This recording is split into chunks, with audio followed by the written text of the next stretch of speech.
Hello everyone. Today let's learn about pain management. Non-opioid analgesics. Paracetamol. The non-steroidal anti-inflammatory drugs are a structurally diverse group of medications that share the ability to inhibit the enzyme prostaglandin synthesis. There are two isoforms of COX enzyme, COX-1 and COX-2. COX-1 is expressed in most normal tissues, produces the prostaglandins necessary for protective and regulatory functions, maintenance of the gastric mucosa, normal renal function, platelet aggregation. Inhibition of COX-1 produces clinically troublesome adverse effects including gastrointestinal toxicity. COX-2 is induced by inflammation, produces the prostaglandins involved in the generation of pain, is also expressed in the kidney, brain and premenopausal uterus. Inhibition of COX-2 is responsible for the analgesic and anti-inflammatory properties of NSAIDs.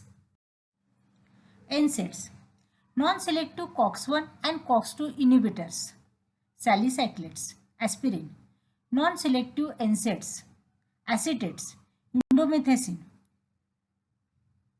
ibuprofen, ketoprofen, ketorolac, naproxen, oxycams, piroxicam, tenoxicam.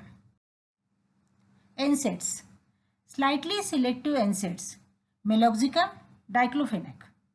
Highly selective COX-2 inhibitors, celecoxib, eterocoxib.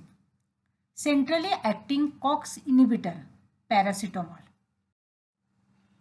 Non-selective COX inhibitors are effective analgesic in cancer pain, have analgesic efficacy equivalent to 5 to 10 mg of intramuscular morphine, have a ceiling effect to their analgesic action but not to their adverse effects, show considerable variation in both efficacy and toxicity between individual patients.